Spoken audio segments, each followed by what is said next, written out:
So if we talk about nucleus, तो nucleus बेटा हमारे पास क्या है,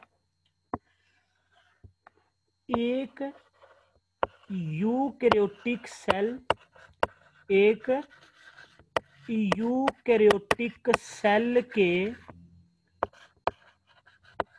प्रोटोप्लाज्म का, एक यूकैरियोटिक सेल के प्रोटोप्लाज्म का मेन कंपोनेंट जो क्या कर रहा है, सेल की डिफरेंट एक्टिविटीज को कंट्रोल कर रहा है। फिर सेल का हेरिडिटरी मटेरियल जो है, सेल का जो हेरिडिटरी मटेरियल है उसको अपने अंदर अकोमोडेट कर रहा है। इसको बेटा हम क्या कहते हैं, न्यूक्लियस। तो अगर कोई आपसे बेटा न्यूक्लियस के बारे में पूछ ले, आप कैसे डिफाइन करेंगे कि in case of a eukaryotic cell, कि एक यूकैरियोटिक सेल के केस में इसके प्रोटोप्लाज्म का मेन कंपोनेंट, जो क्या करे, सेल की डिफरेंट एक्टिविटीज को कंट्रोल करे और सेल का हेरिडिटरी मटेरियल यानी कि जो डीएनए है उसको अपने अंदर अकोमोडेट करे, उसको हम बेटा क्या कहेंगे, न्यूक्लियस। तो लिहाजा न्यूक्लियस के अंदर हेरिडिटरी मटेरियल होने की वजह से और सेल की डिफरेंट एक्टिविटीज को कंट्रोल करने की वजह से बेटा हम न्यूक्लियस को सेल का कंट्रोल सेंटर भी कह सकते हैं। क्लियर? तो अभी तक बेटा मैंने आपको न्यूक्लियस की डेफिनेशन बताई कि न्यूक्लियस असल में है क्या और किस किस्म के सेल में होगा। प्रोकैरियोटिक सेल में बेटा न्यूक्लियस बिल्कुल मौजूद नहीं होगा, इसका वजूद जो है वो सिर्फ और सिर्फ यूकैरियोटिक सेल में होगा। और इसको कंट्रोल सेंटर क्यों कहते हैं, सेल का ब्रेन क्यों कहते हैं, ये मैंने वजह बता दी। अभी अगर इसके बेटा डिस्कवरर की बात करते हैं तो it was first time discovered by Robert brown इन 1831। तो 1831 में बेटा एक साइंटिस्ट थे रॉबर्ट ब्राउन, उन्होंने इसको डिस्कवर किया। इससे पहले प्रॉपर इसकी जो डिस्कवरी थी बेटा वो नहीं हुई थी। साइंटिस्ट के मुताबिक ये तो था कि सेल के प्लाज्मा मेम्ब्रेन के अंदर या सेल वॉल के अंदर कोई ना कोई कंपोनेंट्स मौजूद हैं, लेकिन न्यूक्लियस का प्रॉपर इल्म नहीं था। तो रॉबर्ट ब्राउन ने इसको डिस्कवर किया। तो अगर हम इसके बेटा मेन फीचर्स की बात करें, यानी कि एक सेल के अंदर इसकी शेप कैसी होती है, फिर ठीक है इसका कलर कैसा होता है, फिर एक सेल के अंदर इसका नंबर कितना होता है, इसके अंदर क्या क्या होगा, तो इन चीजों को आगे हमने बेटा डिस्कशन में लाना है। तो अगर देखा जाए तो बेटा ये सेल के अंदर एक बड़ा प्रोमिनेंट यानी कि बड़ा वाजिया डार्कर नजर आएगा हमें माइक्रोस्कोप के नीचे दूसरे कंटेंट्स की निस्बत, यानी कि साइटोप्लाज्म और उसकी दूसरी ऑर्गेनेलीज की निस्बत बेटा ये जो है ये ज्यादा डार्कर और ज्यादा प्रोमिनेंट नजर आएगा। और एनिमल सेल की बेटा अगर नेक्स्ट में इसकी बात करूं लोकेशन की, तो लोकेशन के लिहाज से एनिमल सेल्स में इसकी लोकेशन है बेटा यूजुअली अमूमन ये सेल के सेंटर, सेल के मरकज में पाया जाता है। यानी कि फर्ज करें ये एक सेल है तो इस सेल के बेटा दरमियान में इसका न्यूक्लियस इस तरह से होगा अमूमन यूजुअली। तो लोकेशन की बेटा मैं बात कर रहा हूं कि एक एनिमल सेल की अगर बात की जाए तो अमूमन usually most of the cases में इसका न्यूक्लियस जो है वो सेल के दरमियान में पाया जाता है, मां सवाए यहां पे एक एक्सेप्शन है बेटा मसल फाइबर सेल की। जो स्केलेटल मसल के खुसूसन बेटा जो सेल्स होते हैं ना उनका जो न्यूक्लियस है वो सेंट्रल इन पोजीशन नहीं होता, वो कहीं भी हो सकता है।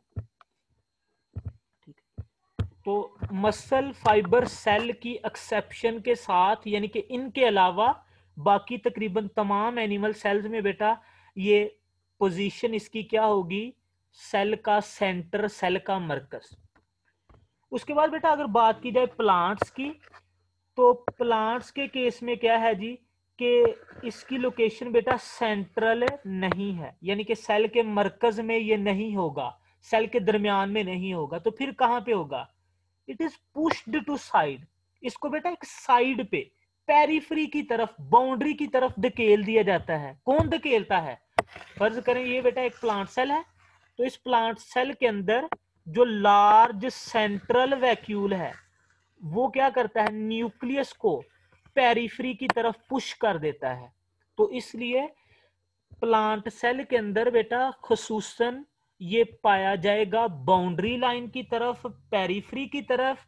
और अगर बात की जाए एनिमल सेल की, तो मोस्टली, यूजुअली, ज्यादातर बेटा ये सेल के सेंटर में पाया जाता है, मां सवाए मसल फाइबर सेल के, कि उसमें क्योंकि बेटा एक से ज्यादा न्यूक्लियस होते हैं, तो लिहाजा उनके केस में, स्केलेटल मसल्स के सेल्स के केस में, ये सेल की किसी भी लोकेशन में पाया जा सकता है। नेक्स्ट बेटा अगर शेप की बात की जाए, तो शेप के लिहाज से ये ज्यादातर तो सफिरिकल ही होता है, यानी कि गोल होगा, या समटाइम इसकी कोई इरेगुलर शेप भी हो सकती है, लेकिन मोस्टली बेटा इसकी शेप जो मोस्ट एक्सेप्टेड है दैट इज सफिरिकल। फिर नेक्स्ट बेटा अगर नंबरिंग की बात की जाए कि एक सेल के अंदर न्यूक्लियस की तादाद कितनी होगी, तो एक सेल में अमूमन तो बेटा एक ही न्यूक्लियस होगा, और जिस सेल में एक न्यूक्लियस होता है उनको बेटा हम कहते हैं मोनोन्यूक्लिएट सेल। और कुछ ऐसे सेल्स भी होते हैं बेटा जिनमें दो या दो से ज्यादा न्यूक्लियस होते हैं, जिनको हम बाय न्यूक्लिएट, जिनके अंदर दो न्यूक्लियस होंगे और जिनके अंदर ज्यादा होंगे उनको हम मल्टी न्यूक्लिएट सेल्स कहेंगे। तो यहाँ पे बेटा मैंने बात की कि अगर हम एक सेल के अंदर न्यूक्लियस की तादाद की बात करें, तो अमूमन तो सेल में एक ही न्यूक्लियस होता है, और उन सेल्स को कहा जाता है मल्टी न्यूक्लिएट सेल्स। लेकिन चंद एक सेल्स ऐसे भी होते हैं कि जिनमें दो न्यूक्लियस होंगे, तो उनको हम कहेंगे बाय न्यूक्लिएट सेल, और जिनके अंदर दो से भी ज्यादा न्यूक्लियस होंगे उनको कहेंगे मल्टी न्यूक्लिएट सेल। तो यहां तक इस टॉपिक में बेटा हमने बात की। फर्स्ट ऑफ ऑल मैंने न्यूक्लियस की डेफिनेशन आप लोगों को बताई कि न्यूक्लियस को आप डिफाइन कैसे करेंगे, फिर उसके डिस्कवरर के बारे में बताया, फिर बताया जी कि ये साइटोप्लाज्म की निस्बत बाकी सेलुलर कंटेंट्स की निस्बत ज्यादा प्रोमिनेंट होता है। फिर इसकी लोकेशन की बेटा बात की कि एनिमल सेल में ये अमूमन सेंटर में पाया जाता है, और प्लांट्स में ये पेरिफेरी की तरफ यानी कि साइड की तरफ पाया जाता है। फिर शेप के बारे में बताया कि अमूमन तो बेटा इसकी शेप स्फीरिकल होती है, लेकिन समटाइम्स इरेगुलर भी हो सकती है। फिर नंबर के बारे में बताया कि आमतौर पर तो एक सेल में एक ही न्यूक्लियस होता है, लेकिन चंद एक सेल्स ऐसे भी हैं कि जिनमें दो या दो से ज्यादा न्यूक्लियस भी मौजूद हो सकते हैं। और अगर बेटा हम एक न्यूक्लियस की बात करते हैं उसको तो न्यूक्लियस ही कहते हैं, लेकिन अगर हम एक से ज्यादा न्यूक्लियस की बात करेंगे तो उसके लिए वर्ड यूज किया जाता है न्यूक्लियाई। न्यूक्लियाई, तो न्यूक्लियाई का मतलब क्या है, मोर देन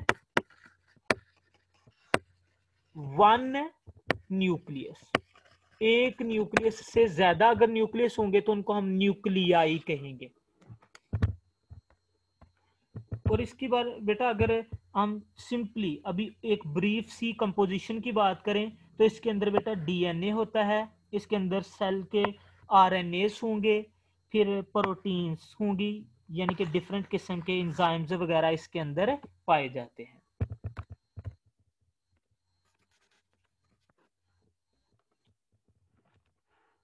तो फीचर्स की बेटा हम बात कर रहे थे, फीचर्स में हमने लोकेशन की बात कर ली, शेप की बात कर ली, नंबरिंग की बात कर ली। तो अभी अगर हम इसकी विजिबिलिटी की बात करें कि सेल के अंदर जो न्यूक्लियस है ये विजिबल कब होगा, यानी कि हमें नजर कब आएगा, तो इस ये बेटा इस पे आप साथ हेडिंग दे लेंगे विजिबिलिटी की। तो अगर आप एक सेल में न्यूक्लियस की विजिबिलिटी की बात करना चाहते हैं तो ये विजिबल तभी होगा जब सेल बेटा नॉन डिवाइडिंग स्टेज में है, यानी कि जब सेल डिवाइड नहीं कर रहा तो उस वक्त आप न्यूक्लियस को देख सकते हैं। यानी कि आप बेटा इंटरफेज में आप न्यूक्लियस को देख सकते हैं। एम फेज यानी कि माइटोटिक फेज में आपको न्यूक्लियस नजर नहीं आता। ये बेटा आपने एमसीक्यूज के लिए ये 2 पॉइंट्स याद रखने हैं कि nucleus is visible only and only in interface, during mitotic phase it is invisible, ये नजर नहीं आता, क्योंकि माइटोटिक फेज में बेटा डिवीजन हो रही होती है, सेल अपने आप को डिवाइड कर रहा होता है, उस दौरान न्यूक्लियस जो है उसकी मेम्ब्रेन फट जाती है, उसके कंटेंट्स रिलीज हो जाते हैं साइटोप्लाज्म में। तो यहाँ पे बेटा उसने बताया कि जब एक सेल डिवाइड कर रहा होता है इसका न्यूक्लियस जो है वो डिसअपियर हो जाता है, इसका न्यूक्लियस क्या हो जाता है जी, डिसअपियर।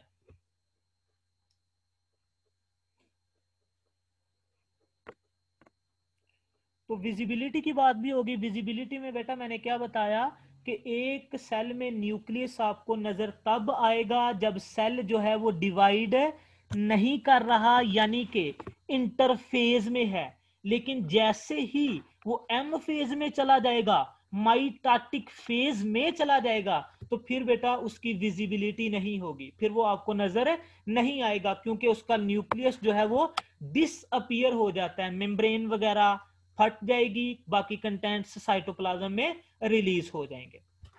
फिर अगर बेटा इसकी अंदरूनी कंटेंट्स की बात की जाए तो इसके अंदर क्या होता है जी, एक तो बेटा इसके अंदर क्रोमाटिन नेटवर्क होता है जिसमें डीएनए आरएनए और डिफरेंट प्रोटीन्स अपने आप को अरेंज किए हुए हैं। दूसरा बेटा इसके अंदर एक सैप होती है, यानी कि एक सेमी फ्लूइड होता है जिसको हम न्यूक्लियोप्लाज्म कहते हैं। तो अगर इसके इंटरनल कंटेंट्स की बात की जाए तो इंटरनल कंटेंट्स में बेटा आप क्या बताएंगे कि इसके अंदर क्या क्या होता है, एक क्रोमाटिन नेटवर्क जो कि असल में क्या है, डीएनए आरएनए और डिफरेंट प्रोटीन्स जिनको बेटा हम हिस्टोन्स कहते हैं, उनसे बना हुआ ये एक नेटवर्क है इसके अंदर। और इसके अलावा बेटा एक सेमी फ्लूइड है, जो फ्लूइड पोर्शन होगा, ग्राउंड सबस्टांस होगा, जिसको हम क्या कहते हैं जी, न्यूक्लियोप्लाज्म। लेकिन जब बेटा डिवीजन होगी उस दौरान आपको क्रोमाटिन नजर नहीं आता, फिर क्रोमाटिन क्या करता है, अपने आप को कंडेंस करता है, अपने आप को हाईली क्वाइल करके क्या बना देता है, क्रोमोसोम्स। और क्रोमोसोम्स असल में क्या है, इन्हीं के पास बेटा सेल की जेनेटिक इंफॉर्मेशन होती है और यही सेल की एक्टिविटीज को कंट्रोल कर रहे होते हैं। तो इस स्लाइड में बेटा हमने क्या देखा कि न्यूक्लियस की विजिबिलिटी कब होती है और न्यूक्लियस के इंटरनल कंटेंट्स क्या हैं। तो इंटरनल कंटेंट्स के बारे में बेटा मैंने क्या बताया कि इसके अंदर एक तो क्रोमाटिन नेटवर्क होता है जो कि डीएनए आरएनए और हिस्टोन प्रोटीन्स वगैरह से बनता है, और इसका एक सेमी फ्लूइड होता है जिसे न्यूक्लियोप्लाज्म कहते हैं। लेकिन क्रोमाटिन नेटवर्क आपको बेटा इंटरफेज में ही नजर आएगा, एम फेज में जाके क्या होता है कि ये भी अपने आप को हाईली कंडेंस्ड यानी कि हाईली क्वाइल्ड करके क्या बना लेता है, क्रोमोसोम। और क्रोमोसोम्स असल में क्या है, इनको आगे हम जाके डिटेल में भी डिस्कस करेंगे। ये सेल के जेनेटिक इंफॉर्मेशन को कंटेन करते हैं और सेल की एक्टिविटीज को बेटा कंट्रोल करते हैं।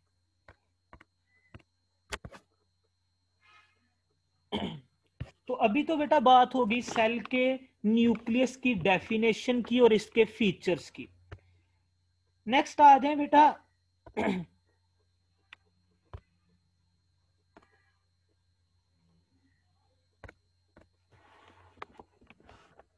स्ट्रक्चर ऑफ न्यूक्लियस की तरफ।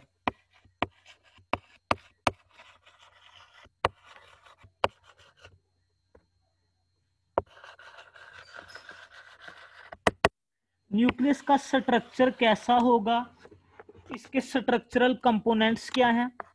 स्ट्रक्चर शेप का तो बेटा मैंने बता दिया कि ऑलमोस्ट स्फेरिकल होगी या इररेगुलर होगी। तो अगर बेटा स्ट्रक्चरल कंपोनेंट्स की बात करूं, यानी कि जो इसके स्ट्रक्चर को बना रहे हैं, वो ऑलमोस्ट बेटा हमारे पास हैं 4 कंपोनेंट्स हैं। वो 4 कंपोनेंट्स कौन कौन से हैं। पहला कंपोनेंट है बेटा हमारे पास न्यूक्लियर इन्वेलप। Nuclear envelope. दूसरा कंपोनेंट है बेटा हमारे पास न्यूक्लियोप्लाज्म। न्यूक्लियोप्लाज्म। तीसरा स्ट्रक्चरल कंपोनेंट है बेटा हमारे पास न्यूक्लियोलस।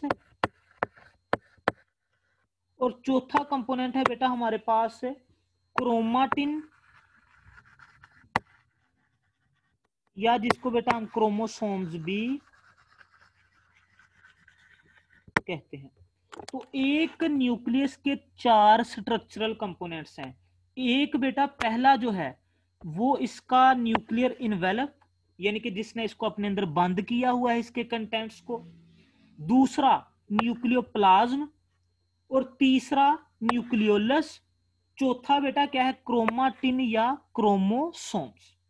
तो ये एक न्यूक्लियस के बेटा 4 स्ट्रक्चरल कंपोनेंट्स हैं। इन्हीं को अभी हमने 1 बाय 1 आगे डिस्कस करना है।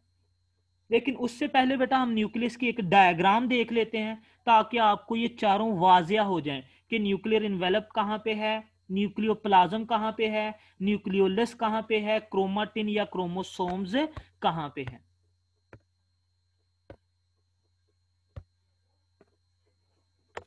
तो ये देखें बेटा, यही डायग्राम हम देख लेते हैं। तो इस डायग्राम में अगर आप देखें तो ये वाला बेटा, ये जो स्ट्रक्चर है ना, ये जो आपको नजर आ रहा है, दिस इज न्यूक्लियर इन्वेलप, जिसके बिल्कुल बाहर क्या है, एंडोप्लाज्मिक रेटिकुलम। और कौन सा endoplasmic reticulum, rough endoplasmic reticulum, जिसके सिस्टर ने आपको नजर आ रहे हैं। इसके अंदर ये एक बेटा जो डार्कली स्टेन्ड रीजन है, जो आपको गाढ़ा रंग स्याह जरा नजर आ रहा है, ज्यादा डार्क कलर में नजर आ रहा है, दिस इज न्यूक्लियोलस। फिर इस न्यूक्लियोलस में बेटा ये जो आपको नेटवर्क सा पूरा जाल सा बिछा हुआ नजर आ रहा है ना फाइबर्स का, ये क्रोमाटिन है। और इस क्रोमाटिन के अंदर बेटा जो भी सेमी फ्लूइड है ना, जिसके अंदर ये नेटवर्क पूरा फैला हुआ है, ये जो सेमी फ्लूइड है, इस सेमी फ्लूइड को हम बेटा कहते हैं न्यूक्लियोप्लाज्म। आपकी बुक में बेटा न्यूक्लियोप्लाज्म की उसने डिटेल इतनी ज्यादा नहीं दी, लेकिन जो आपके लिए जरूरी है उसके बारे में मैं आपको आगे जाके बता देता हूँ। तो यहाँ पे हमने बेटा देखा कि एक न्यूक्लियस के स्ट्रक्चर में जो 4 कंपोनेंट्स हैं वो कौन से हैं, कि सबसे पहले तो ये वाला जो कंपोनेंट है ये इसकी बेटा इन्वेलप है। फिर इन्वेलप के अंदर एक फ्लूइड होगा, सेमी फ्लूइड, जिसने तमाम कंटेंट्स को अपने अंदर अकोमोडेट किया हुआ है, जिसको कहेंगे न्यूक्लियोप्लाज्म। न्यूक्लियोप्लाज्म। फिर न्यूक्लियोप्लाज्म के अंदर बेटा एक डार्क स्टेन्ड रीजन होता है, यानी कि एक ऐसा रीजन होता है जो बाकी रीजन्स की निस्बत ज्यादा डार्क, जिसको कलर ज्यादा चढ़ेगा डाइज का, उसको कहते हैं न्यूक्लियोलस। और न्यूक्लियोलस के बिल्कुल साथ बेटा एक बड़ा नेटवर्क फाइबर्स वगैरह का ये देखें, ये बिछा हुआ है, इसको हम कहते हैं क्रोमाटिन। तो चलें बेटा इनको अभी 1 बाय 1 डिस्कस करते हैं। फर्स्ट ऑफ ऑल तो बेटा हम बात करेंगे न्यूक्लियर इन्वेलप की, क्योंकि सबसे बाहर वही है, तो उसी को पहले डिस्कस कर लेते हैं। तो कहता है जी, अगर एक न्यूक्लियस की बात की जाए तो इट्स इंटरनल कंटेंट्स, इसके जो बेटा अंदर वाले कंटेंट्स हैं, यानी कि न्यूक्लियोप्लाज्म, क्रोमाटिन और न्यूक्लियोलस वगैरह जो हैं, दे आर सराउंडेड बाय, उनको घेरा होता है न्यूक्लियर मेम्ब्रेन्स ने, जो असल में क्या कर रही हैं कि न्यूक्लियर मटेरियल को, यानी कि इसके इंटरनल कंटेंट्स को, इन्वेलप का बेटा काम क्या है कि it is separating the internal contents of nucleus from cytoplasm, कि ये साइटोप्लाज्म के जो कंटेंट्स है ना, उनसे न्यूक्लियस के इंटरनल कंटेंट्स को सेपरेट कर रहा है, अलहदा कर रहा है। देखे ना बेटा, यहाँ पे डायग्राम में भी आपको नजर आ रहा है। आप फर्ज करेंगे कि ये बाहर, ये सारे का सारा ये क्या है, दिस इज साइटोप्लाज्म। तो न्यूक्लियर इन्वेलप, इस ये जो मैं अभी ड्रा करने लगा हूं, ये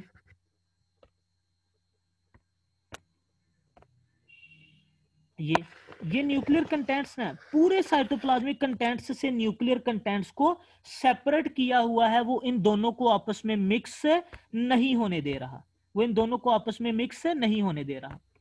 उसके बाद बेटा वो कहता है कि असल में जो न्यूक्लियर इन्वेलप है ना, ये कोई सिंगल मेम्ब्रेन नहीं है, बल्कि इसकी दो मेम्ब्रेन्स हैं, एक आउटर मेम्ब्रेन और एक इनर मेम्ब्रेन। जो आउटर मेम्ब्रेन है ना बेटा, वो रफ एंडोप्लाज्मिक रेटिकुलम के साथ कनेक्शन में है। ये देखें, ये आउटर मेम्ब्रेन है और इसका कनेक्शन ये देखें, ये रफ एंडोप्लाज्मिक के क्रिस्टे के सिस्टरने के साथ इसका कनेक्शन बन रहा है। तो यहाँ पे बेटा उसने क्या बताया है कि असल में जो न्यूक्लियर इनवेलप है उसकी दो मेम्ब्रेन्स हैं, एक आउटर और एक इनर, और इनमें से जो बाहर वाली है उसका कनेक्शन किसके साथ है, एंडोप्लाज्मिक रेटिकुलम के साथ। और कौन से एंडोप्लाज्मिक रेटिकुलम के साथ, रफ एंडोप्लाज्मिक रेटिकुलम के साथ। ये देखें बेटा, इस डायग्राम में ये आपको मजीद क्लियर हो जाएगा कि ये वाली जो बेटा ये मेम्ब्रेन है ना,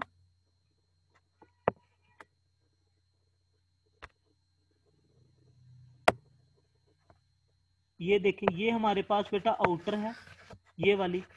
फिर इसके बाद ये वाली जो मेम्ब्रेन है, दिस इज इनर मेम्ब्रेन।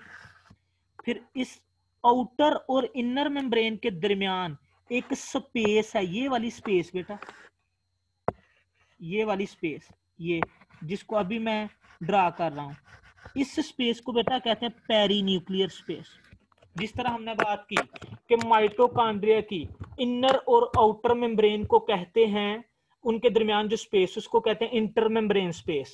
फिर प्लास्टिड्स की इनर और आउटर मेम्ब्रेन वाली स्पेस को बेटा हमने कहा था पेरीप्लास्टिडियल स्पेस। तो अभी न्यूक्लियस के इन्वेलप के अंदर जो आउटर और इनर मेम्ब्रेन है, इन दोनों के दरमियान जो स्पेस है, इस स्पेस को कहते हैं बेटा पेरी न्यूक्लियर स्पेस। और यहां पे बेटा आपको क्या नजर आएगा कि ये स्ट्रक्चर जो आपको नजर आ रहे हैं ना, कि इस न्यूक्लियर इन्वेलप के अंदर कुछ आपको स्ट्रक्चर नजर आएंगे, उनको बेटा कहते हैं nuclear pore complexes. Nuclear pore complexes ये वो जगह है बेटा जहां से दोनों मेम्ब्रेन्स आपस में एक दूसरे के साथ जुड़ जाएंगी, यानी कि आउटर और इनर, और दरमियान में एक पोर, एक सुराख रह जाएगा, ये वाला सुराख। इस सुराख को कहते हैं न्यूक्लियर पोर। और इस न्यूक्लियर पोर को बेटा मखसूस किस्म की प्रोटीन्स बनाती हैं, जिनको कहते हैं न्यूक्लियोपोरिन्स। न्यूक्लियोपोरिन्स। और इन पोर्स का क्या काम है, क्यों है यहाँ पे, ये अभी बेटा हम डिस्कस करते हैं। तो यहाँ पे मैंने अभी आपको सारी जो डिस्कशन है ये किसके रिलेटेड बेटा की, न्यूक्लियर इन्वेलप के रिलेटेड। मैंने आपको बताया कि न्यूक्लियर इन्वेलप असल में बेटा दो मेम्ब्रेन्स का बना हुआ है, एक आउटर मेम्ब्रेन और एक इनर मेम्ब्रेन। आउटर जो है वो रफ एंडोप्लाज्मिक रेटिकुलम के साथ कनेक्शन में है, और इन दोनों में कुछ इन्वेलप के अंदर बेटा कुछ स्पार्ट्स ऐसे हैं, कुछ साइट्स ऐसी हैं कि जहां पे दोनों मेम्ब्रेन्स एक दूसरे के साथ मिल जाती हैं और उनके दरमियान एक सुराख रह जाता है, जिसको कहते हैं न्यूक्लियर पोर कम्प्लेक्स, जो कि मखसूस किस्म की प्रोटीन्स न्यूक्लियोपोरिन्स से बना हुआ है। इसका फंक्शन क्या है, क्यों मौजूद है, कितने मौजूद होते हैं, ये अभी हम बात करते हैं।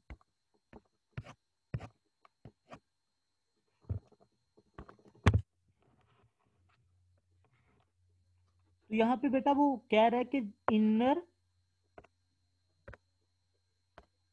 इनर और आउटर मेम्ब्रेन जो है समटाइम्स कंटिन्यूस, यानी कि एक दूसरे के साथ मिल जाती हैं, और इनके दरमियान क्या बनते हैं, न्यूक्लियर पोर्स। अभी न्यूक्लियर पोर्स बेटा क्यों है यहाँ पे, ये क्या करते हैं कि जो मटेरियल है ना उसको, फर्ज करें ये बेटा न्यूक्लियस है, और ये यहाँ पे एक है पोर, ये यहाँ पे एक है पोर, और यहाँ पे है साइटोप्लाज्म।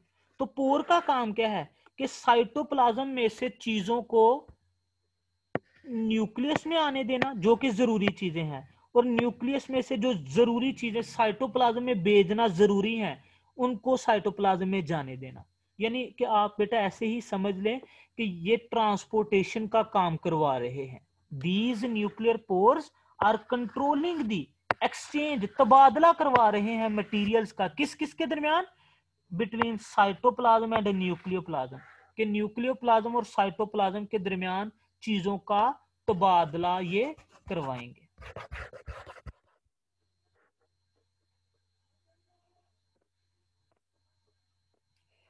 फिर अगर बेटा एक सेल के अंदर कितने न्यूक्लियर पोर्स होते हैं इनकी बात की जाए तो इनका नंबर बेटा सेल टू सेल वेरी करेगा। ये सेल की एक्टिविटीज पे डिपेंड करता है। मसलन जो अनडिफरेंशिएटेड सेल्स हैं जिनमें अभी डिफरेंशिएशन नहीं हुई तो उनके केस में बेटा मेटाबॉलिज्म ज्यादा है, हाई होता है, तो उनमें जो न्यूक्लियर पोर्स हैं, ठीक है, इनके थ्रू ट्रांसपोर्टेशन की ज्यादा जरूरत होती है, तो वहां पे न्यूक्लियर पोर्स ज्यादा होंगे। वैसे कहता है कि अगर हम एक एग की बात करें ना तो एक एग में पोर्स तकरीबन 30,000 तक हो सकते हैं, जबकि एक मेच्योर एरिथ्रोसाइट, एरिथ्रोसाइट बेटा कहते हैं आरबीसी को, इसकी बात की जाए तो इसमें 3 या 4 पोर्स होते हैं सिर्फ। और यहाँ पे बेटा एक इंटरेस्टिंग चीज आपको बता दूं कि जो मैमल्स के आरबीसीज है ना, मैमल्स के मास वाले एक दो मैमल्स को छोड़ के, जैसा कि कैमल वगैरह को छोड़ के, बाकी मैमल्स के आरबीसी के अंदर न्यूक्लियस होता ही नहीं है। मैमल्स के आरबीसी में न्यूक्लियस नहीं होता। यहाँ पे जो उसने एरिथ्रोसाइट की बात की है ना, ये बेटा बर्ड्स वगैरह या एम्फीबियंस या रेप्टाइल्स के एरिथ्रोसाइट की बात कर रहा है वो, या जनरल एरिथ्रोसाइट की बात कर रहा है। तो यहाँ पे बेटा मैंने आपको क्या बताया कि न्यूक्लियर पोर्स क्या हैं, कि ये एक किस्म के रास्ते हैं जहां से क्या हो रहा है, साइटोप्लाज्म और न्यूक्लियोप्लाज्म के दरमियान चीजों का, मटेरियल्स का तबादला हो रहा है, एक्सचेंज हो रहा है। यानी कि चीजें साइटोप्लाज्म से न्यूक्लियस में जा रही हैं और न्यूक्लियस से साइटोप्लाज्म में जा रही हैं, लेकिन हर चीज नहीं जाएगी, मखसूस चीजों को बेटा ये गुजरने की इजाजत देगा। किनको गुजरने की इजाजत देगा वो भी बताता हूं। फिर उसके बाद बेटा हमने बात की कि अगर हम एक सेल के अंदर न्यूक्लियर पोर्स की तादाद देखना चाहें तो ये सेल टू सेल वेरी करेगी। तो अनडिफरेंशिएटेड सेल्स में न्यूक्लियर पोर्स ज्यादा होते हैं, जबकि डिफरेंशिएटेड सेल्स में न्यूक्लियर पोर्स कम होते हैं। और यहाँ पे एग्जांपल मैंने दी कि अगर आप एक एग सेल की बात करें तो इसमें तकरीबन 30,000 पोर्स हैं, जबकि एरिथ्रोसाइट यानी कि जनरली अगर आरबीसी की बात करें तो ये डिफरेंशिएटेड है, इनमें सिर्फ 3 या 4 न्यूक्लियर पोर्स होते हैं।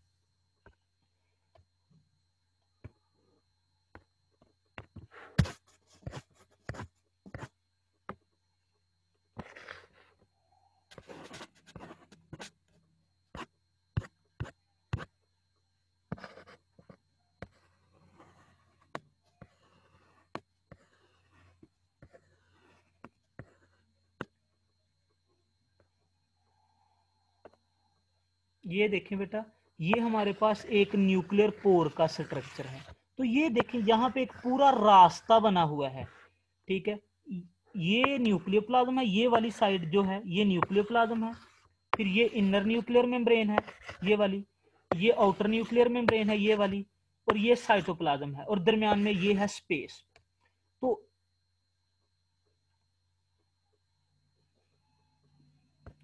तो यहाँ पे बेटा क्या हो रहा है कि इनके दरमियान ये जो पोर है ये क्या कर रहा है, ये कार्गो ट्रांसपोर्टेशन का काम कर रहा है। वैसे क्या करेगा कि न्यूक्लियोप्लाज्म के अंदर बेटा जो आरएनए तैयार होते हैं ना, मैसेंजर आरएनए वगैरह, टीआरएनए वगैरह, राइबोसोमल आरएनए, ये उनको यहाँ से गुजार के साइटोप्लाज्म में भेजता है ताकि वहां पे जाके ये प्रोटीन सिंथेसिस करवा सके।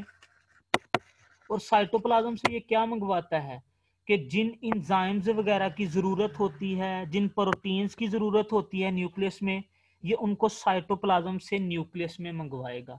तो ये न्यूक्लियर पोर का काम है, यानी कि जो चीजें न्यूक्लियस के अंदर बनती हैं लेकिन उनका काम साइटोप्लाज्म में होता है, तो ये उनको न्यूक्लियस से साइटोप्लाज्म में भेजेगा, और जो चीजें साइटोप्लाज्म में बनती हैं लेकिन उनकी जरूरत न्यूक्लियस के अंदर है, तो ये उनको साइटोप्लाज्म से न्यूक्लियस में भेजेगा। तो यहां तक बेटा हमने बात कर ली न्यूक्लियर पोर की, कि न्यूक्लियर पोर और न्यूक्लियर इनवेलप क्या है, इनका काम क्या है, इस पे हमने डिस्कशन कर ली।